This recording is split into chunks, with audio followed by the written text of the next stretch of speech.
In this theorem, we will see that cancellation law would hold in a group. It means the elements of a group could hold cancellation law. For example, let us suppose we have three elements A, B, C, and I am writing here A, B equal to AC. It means the product of AB and AC is equal.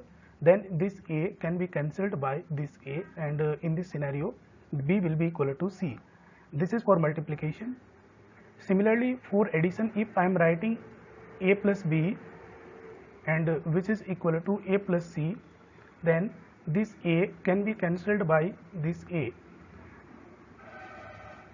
and if the operation is given in your problem, then A of B will be equal to A of C, then B will be equal to C.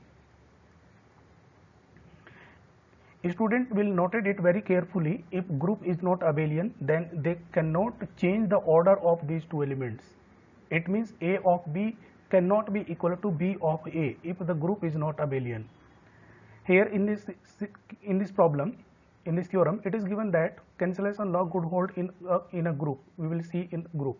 Or this theorem can be stated in other words, or can be asked in your examination by using this template. Group G has three elements A, B, C. Then A of B equal to A of C. If A of B equal to A of C, then we have to prove that B equal to C. And if B of A equal to C of A, then B will be equal to C.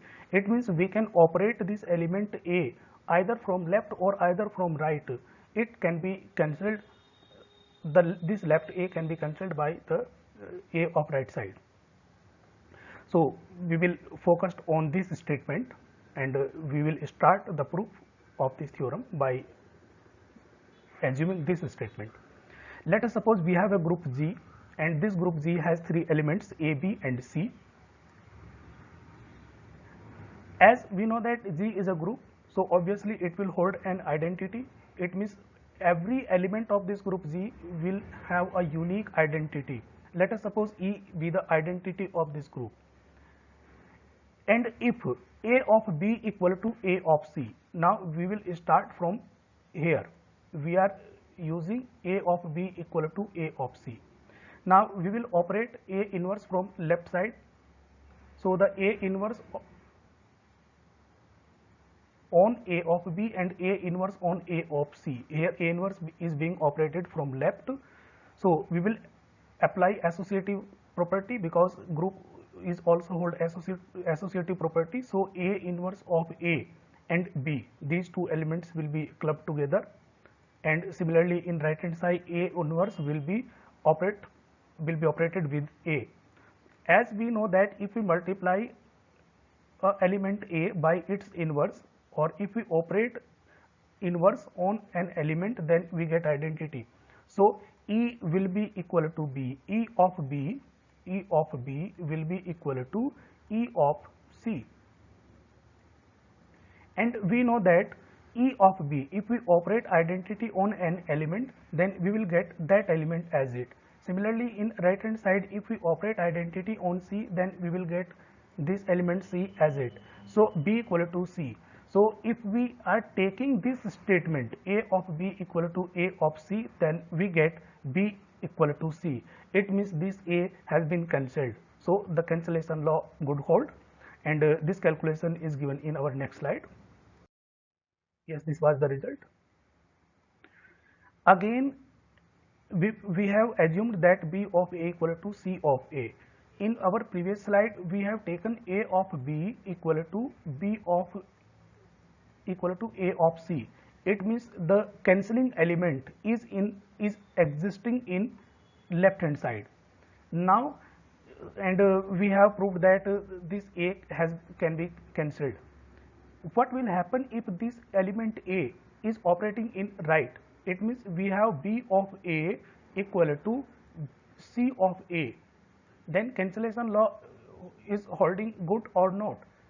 Now we will again have to prove that this A will be also cancelled by this A.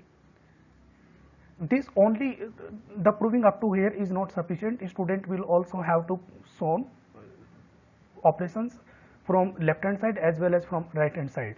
So now we are assuming that P of A equal to C of A. Here we will operate A inverse from right hand side in both sides. Now this A inverse will be operated on this A, so it will give identity. Similarly, these two elements will be associated, and we will write here the rule of associativity. Now A of A inverse, this is equal to identity because an element gives identity if we operate on its inverse on it. Similarly, in right hand side, this is also equal to E. If we operate identity on element, then we will get that element as it. So from this side we will get B, and this side we will get C. So here we also see that the cancellation law is good holds from right hand side as well. So finally we can conclude that cancellation law good hold in a group. This is one more very simple theorem related to group. In this theorem we will prove that if the inverse of A is A inverse and inverse of element B is equal to B inverse, and A inverse equal to A and B inverse equal to A B, it means every element is its own inverse, then the group will be abelian. In this scenario we will use A equal to A inverse. It means the element and its inverse both are equal. It means element is its own inverse, so the group will be abelian. So here we have taken that let G is a group over the operation O and having two elements A B. We have assumed that A and B are two elements from this group. So we will take each element is its own inverse. Let us suppose we have the composition A of B, because A comma B, these are two elements and these are belonging to Z because Z is an abelian structure. So A of B will be also belongs to Z because by closure property, because we know that the composition of every two elements will also exist in this group Z, and this is again a property of Z. And there is one more property, every element of a group, now it is a element, it will give some output and that output will be the element of group Z.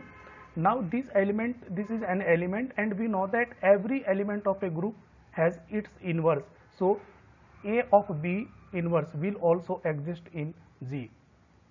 So composition will be allowed here and the inverse of that composition will also be allowed here. So we can take this. By the given statement, the inverse of any element is equal to its own inverse. So A of B, A inverse of A of B will be equal to A of B. In our last lecture, we have proven that the inverse of the composition of two elements is the inverse of their elements in reversal order.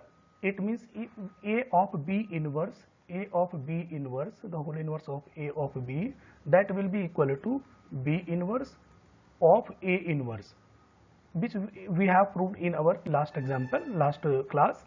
So we have replaced this by this. Now B inverse of A inverse equal to A of B. As we know that every element is its own inverse, so A inverse will be also equal to A and B inverse will be also equal to B. So we can replace this B inverse by B and this A inverse by this A. So B of A equal to A of B. Now what is this? This is a commutative property. This is commutative property. This is not closure here. This is commutative.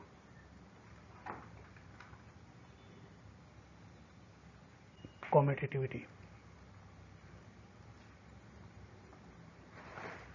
So commutativity good hold. So we can say that every group